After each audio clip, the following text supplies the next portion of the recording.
एक सुंदर रात को क्लर्क इवान दमित्रियोविच चेरवेकोव अव्वल दर्जे की दूसरी पंक्ति में बैठकर दूरबीन की मदद से लकोलचेस द कर्नविल का आनंद ले रहा था।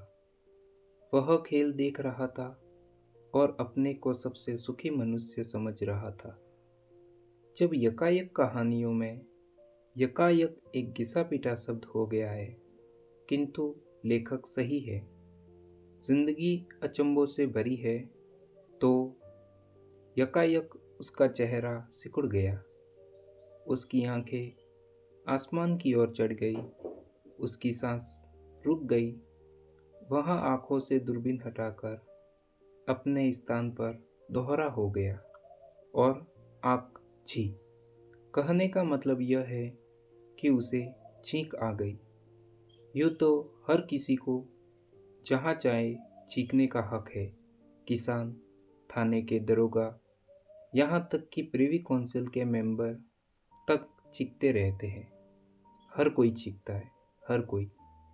चेरवेकोव को इससे कोई झेप न लगी। रुमाल से उसने अपनी नाक पोंछी और एक शिष्ट व्यक्ति होते हुए अपने चारों तरफ देखा कि कहीं उसकी छींक से किसी को असुविधा तो न हुई।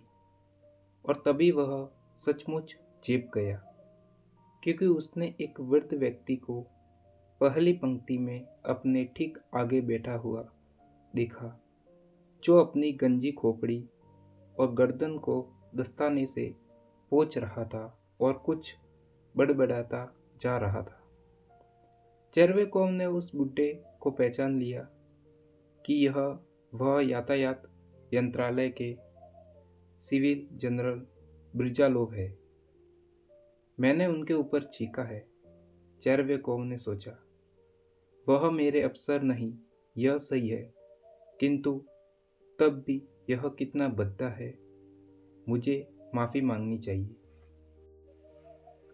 हल्के से खांसकर चेरवेकोव आगे झुका और जनरल के कान में फुसफुसाया, मैं क्षमा प्रार्थी हूँ महानुभाव, मैं चीखा था।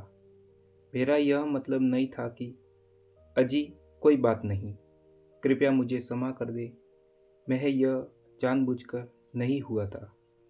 क्या तुम चुप नहीं रह सकते? मुझे सुनने दो। कुछ गड़बड़ाया हुआ चेरवेकोव जेब में मुस्कुराया और खेल की तरफ मन लगाने की कोशिश की। वह खेल देख रहा था, किंतु उसे आनंद नहीं आ रहा था। बेचैनी उसका पीछा नहीं छोड़ रही थी। मध्यांतर में वह ब्रिजालोव के पास पहुंचा। थोड़ी देर के लिए उसके आसपास घुमा फिरा और फिर साहस बटोरकर मिनमिनाया, हुजूर, मैंने आपके ऊपर चीख दिया, मुझे क्षमा करें। आप जानते हैं मेरा यह मतलब नहीं था। अरे बस, मैं तो उसे भूल भी गया था। छोड़ो अब इस बात को, जनरल ने कहा और बेसब्री से उसका अधर फड़कने लगा। कहते हैं कि भूल गए, लेकिन आंखों में विद्वेष भरा है। चेरवेकोव ने जनरल की ओर संदेह की नज़रों से देखते हुए सोचा, और बात नहीं करना चाहते। मुझे उन्हें अवश्य समझाना चाहिए कि मेरा यह मतलब नहीं था, कि यह एक स्वाभाविक चीज थी। नहीं तो शायद वह सोच बैठे कि मैं उन पर थूकना चाहता था। अभी भले ही वह ऐसा न सोचे, लेकिन बाद में शायद सोचने लगे। घर पहुंचकर चेरवेकोव ने अपनी पत्नी को अपने अभद्र व्यवहार के बारे में बताया। उसे लगा कि उसकी बीवी इस घटना की बात बड़ी बेपरवाही से सुनी। पहले वह सहम गई, पर यह जानकर कि ब्रिजालोव पराया अफसर है, निश्चिंत सी हो गई। लेकिन मेरा यह ख्याल है कि तुम्हें जाकर माफ़ी मांग लेनी चाहिए, उसने कहा। नहीं तो वह सोचेंगे कि तुम्हें भले आदमियों में बैठने का शऊर नहीं है। यही तो मैंने माफ़ी मांगने की कोशिश की थी, पर इसका ढंग ऐसा अजीब था कि कोई कायदे की बात ही नहीं की। फिर वहाँ बात करने का मौका भी नहीं था। अगले दिन चेरवेकोव ने नई वर्दी पहनी बाल कटवाए और ब्रिजालोव से माफ़ी मांगने गया। जनरल का मुलाकाती कमरा प्रार्थियों से भरा हुआ था और जनरल खुद उनकी अर्जियां सुन रहा था। उनमें से कुछ से बातें करने के बाद जनरल की निगाह उठी और चेरवेकोव के चेहरे पर जा अटकी। हुजूर, कल रात अर्केडिया में, अगर आपको याद हो, क्लर्क ने कहना शुरू किया। मैं आप मुझे चीख आ गई थी और आप ऐसा हुआ, मैं क्षमा चाहता हूँ। उफ, क्या बकवास है, जनरल ने कहा और दूसरे आदमी की ओर मुड़ गया। मेरी बात सुनते ही नहीं, डर से पीले पड़ते हुए चेरवेकोव ने कहा। इसका मतलब यह है कि वह मुझसे बहुत नाराज है। बात यही खत्म नहीं की जा सकती। मुझे यह बात उन्हें समझा देनी चाहिए। जब जनरल अंतिम प्रार्थी से बात करके अपने निजी कमरे की ओर जाने के लिए मुड़ा, चेरवेकोव ने उनके पीछे भिनभिनाता हुआ जा पहुंचा। हुजूर, मुझे माफ़ करें।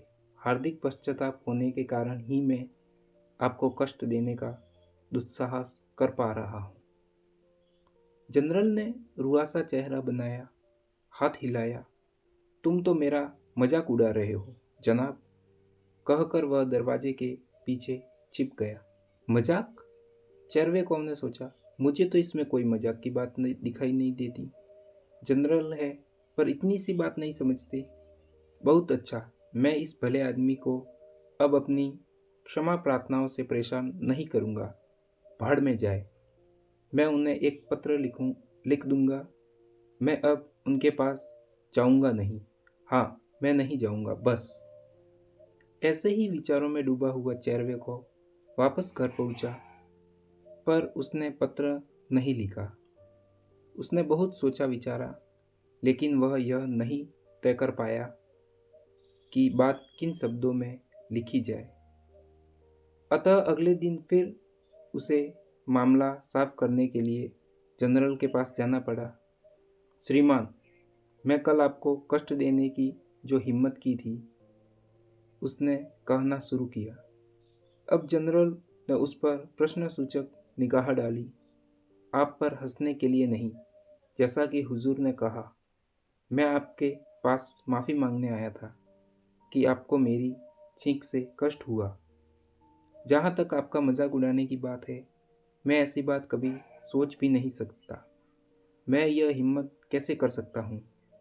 अगर हम लोगों के दिमाग में ऐसे व्यक्तियों का मजाक करने की बात घर कर जाए, तो फिर सम्मान की भावना कहाँ रह जाएगी?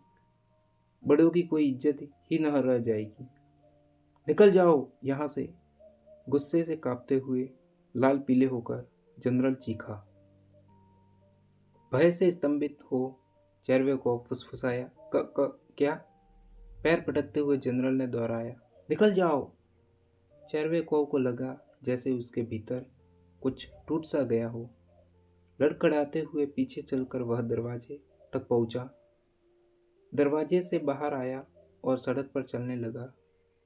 वह कुछ न देख रहा था, न कुछ सुन रहा था।